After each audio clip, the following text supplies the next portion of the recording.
Hey guys, I wanted to cover 2 more mods from the author Heiroftheseptems. The first one is the one I promised in my last video, Nightwielder Spire, a Tower of Shadows. Nightwielder Spire is a small player home heavy on lore with many new spells. This small tower can be accessed by a dungeon somewhere north of Markarth.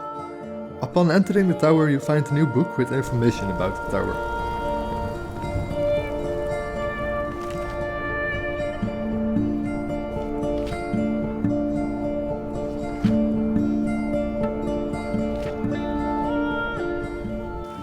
Next to this you find new stuff.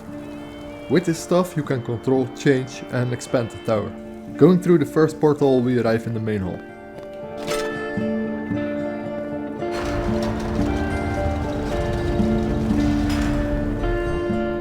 In the main hall you can make connections to different rooms. New connections to different rooms are made by using your new stuff on the tablets in the center of the room.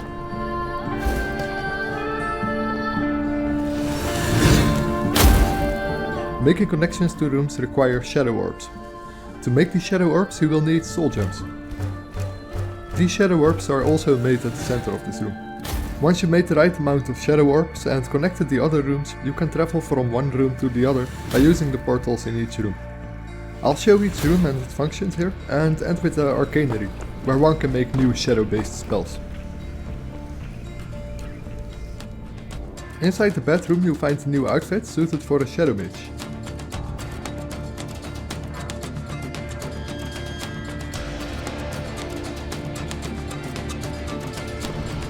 You also find a collection of different wines here.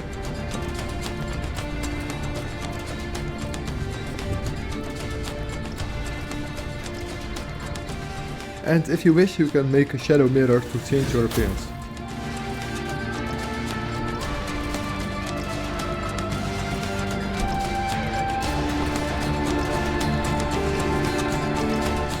The library has 2 new lore books related to shadow magic.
You can also make 2 displays for Elder Scrolls and Black Books.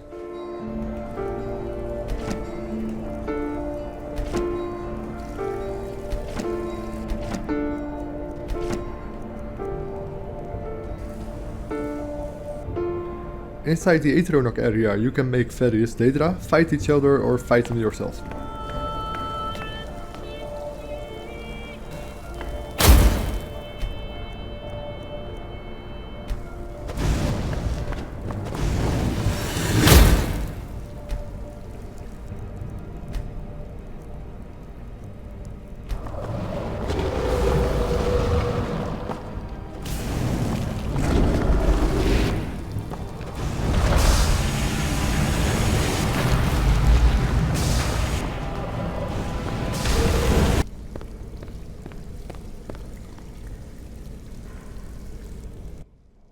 The vault contains a large treasure, a lot of storage possibilities, a forge and a secret leading to a room where you can improve your magic abilities significantly once. But only when you finally can and know how to get there. I didn't want to spoil the how to, but it shouldn't be too hard to figure out.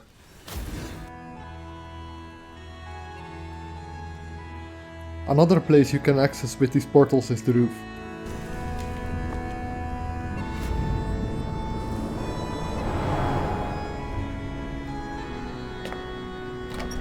While this roof shares the same cell as the exterior of the place, it's hardly noticeable unless you use free cam.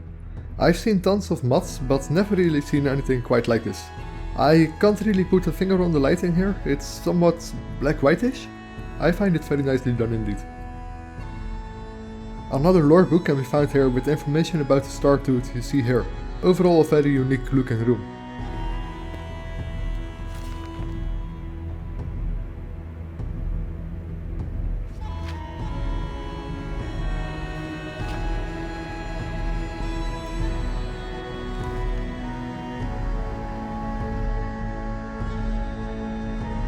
Finally, we have the Arcanist room. In this room you'll find the alchemy table, enchanting table, and the stuff making table. Something new in this room is a soul gem converter, where one can make different soul gems, converting an existing one to lesser or greater ones. You might have noticed I'm using a total makeover for soul gems and potions. The potions are from the mod Awesome Potions, a mod that makes all the vanilla potions in game stand out and look nice. The soul gems are from the mod Morrowind style soul gems. This of course makes soul gems look like the soul gems from Morrowind.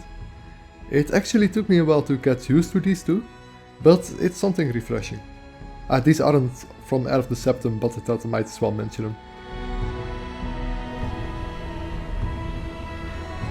The most interesting feature in the Arcanery is the spellmaking altar. Here you can make a bunch of spells, including new shadow magic. This shadow magic has been categorized in the existing magic classes. To get access to these spells you will have to have the required level in each magic skill. The first two spells are alteration spells. Recall is a spell you might already be familiar with from Morrowind, Enderall, or a certain mod you might have tried out. This recall works a little bit different than how you probably remember mark and recall if you do remember those. Using this spell will actually give you the option to mark 2 locations and to recall to these locations.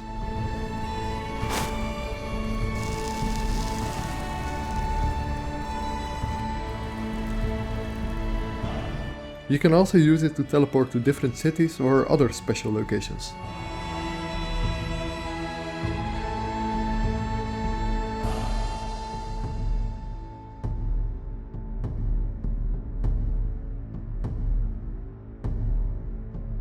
The other alteration spell is Shadow Restraint.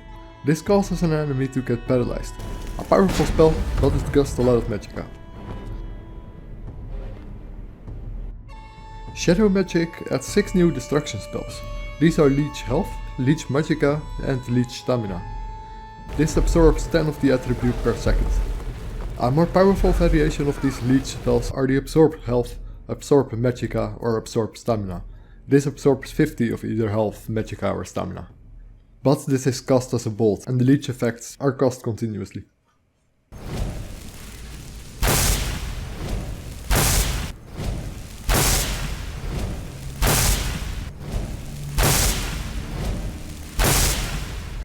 Three new illusion spells are also available for you to make.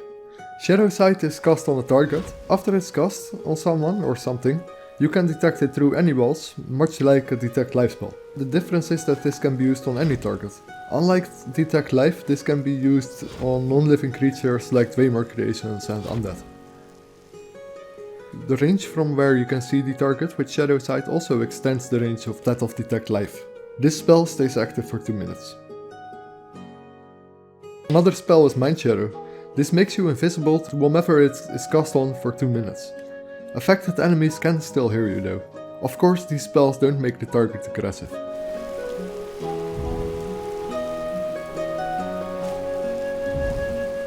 A final illusion spell is the Flood of Shadows.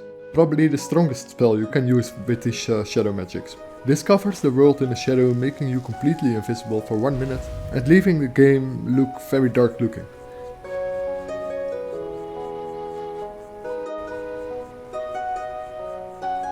You can only be detected by bumping into someone.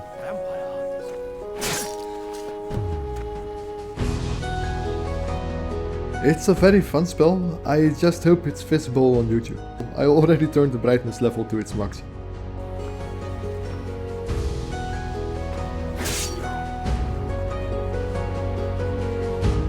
This spell doesn't help you escape combat you're already engaged in, at least not for a while.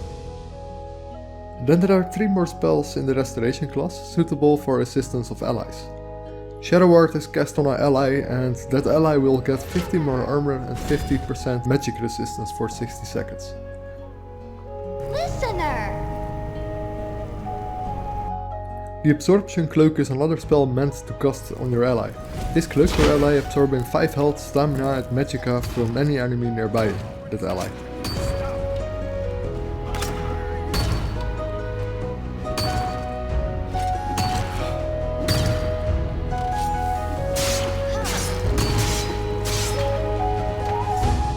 Finally, for restoration spells we have Shadow Rune. Shadow Rune creates a large rune. When fighting inside this rune you are 25% more resistant to all damage, and the enemy's magical and physical resistance is reduced by 10%. It'll take some time to cast this spell, but can be very helpful.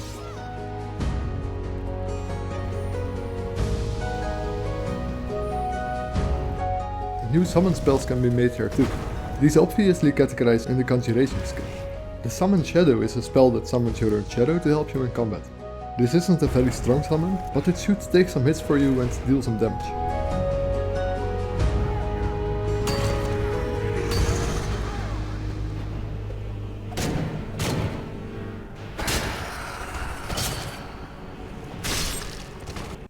The Shadow Blade is either a sword or an axe you can conjure, which ignores 50% armor.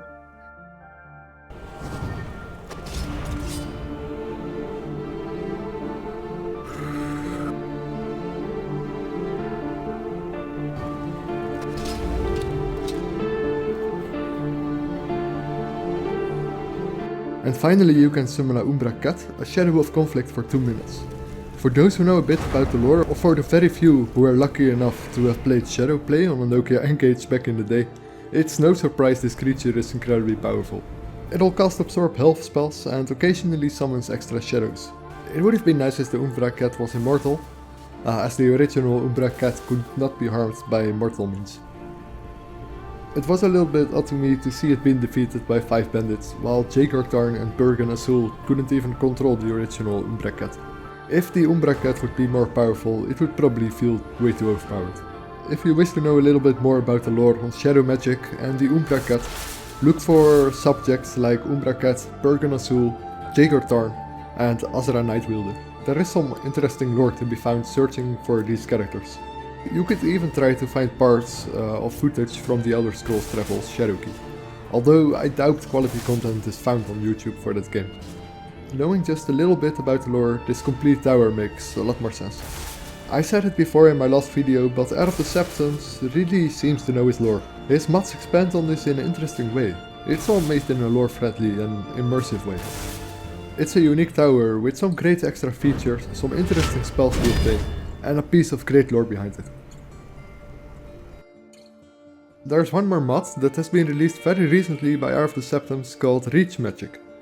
He seems to be in a really good pace of making new mods, and this all while keeping the quality high. Reach Magic is a combination of new spells, new shrines with new powers, new items and a few reworks of existing unique items.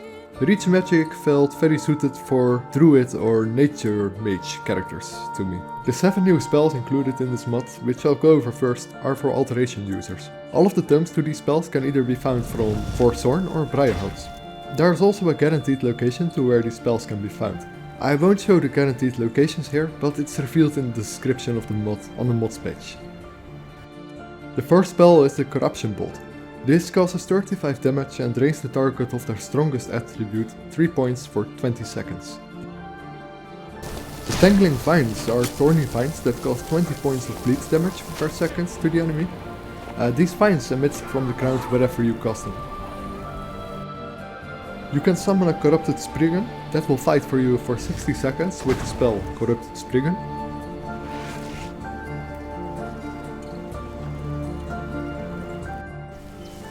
The Healing Vines heal you for 20 points per second and stamina regenerates 50% faster.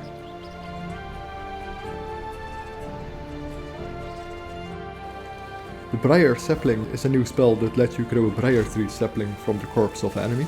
This reduces the cost of Reach Magic by 35% when you are nearby of this sapling. This spell does require a Briar Heart each time you cast it. The sapling lasts 2 minutes.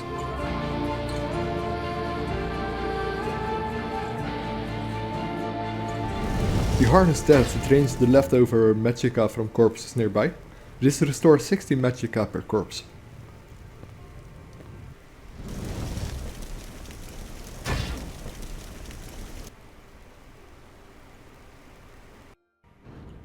And finally you have the Briar Thorns. This improves your armor rating by 60 points and reflects 15% of all damage done to you.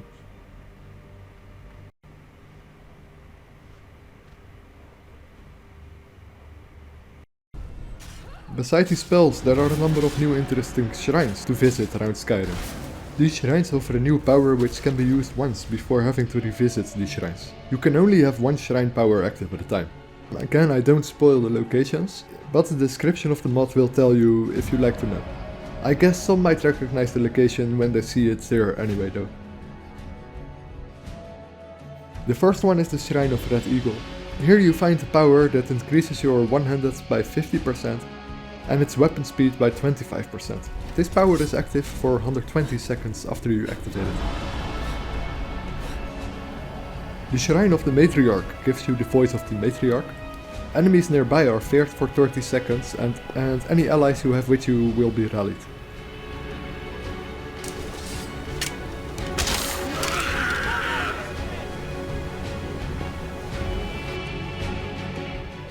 The Shrine of the Kingdoms gives the power Red Eagle's Call. This summons 5 undead Forsworn to fight for you for 120 seconds.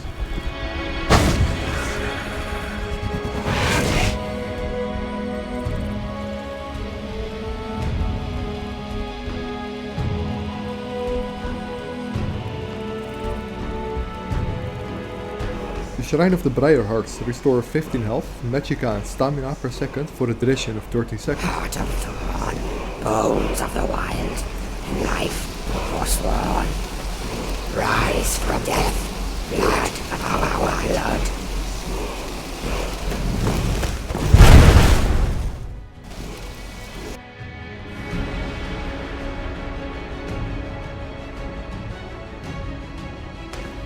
The Shrine of the Hackraven gives you Hex Potency. This fully restores magicka and fortifies it by 100 points for 120 seconds.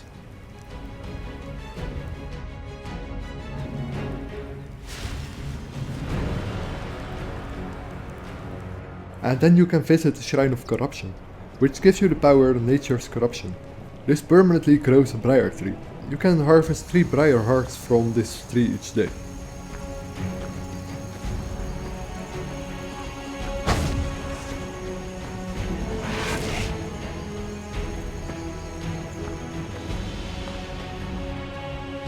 This mod does one more small thing, which is reworking some existing artifacts in Skyrim, giving them some unique enchantments. The first one that is reworked is the Red Eagle's Bane. Hitting an enemy with this sword will set the enemy on fire and makes it flee combat. I'm using the mod Uniques to make these unique items look so much better. These can be used together with Reach Magic using a compatibility patch. The Bloodthorn now absorbs 15 health from the enemy. Killing someone with this weapon collects his soul. And of course this weapon is also from Uniques.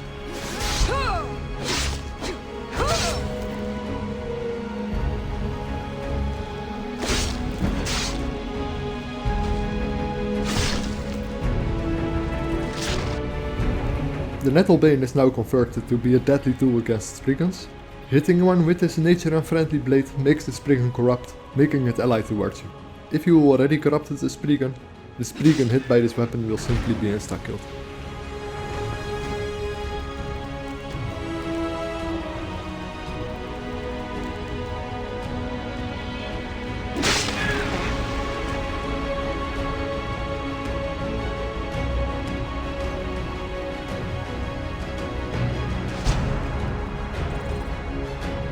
And that's it again for this episode. Consider leaving a like or subscribe if you enjoyed this, and also leave an endorsement on the mentioned mods of course. Heiroftheseptems is a great mod author and made some very interesting mods. I'll surely keep an eye out for any new mods he'll upload. Thanks everyone for watching, and I might not be able to make a video before Christmas, so happy Christmas everyone. Enjoy your times with your family or with your friends, and have a good one. Take care and see you all next time.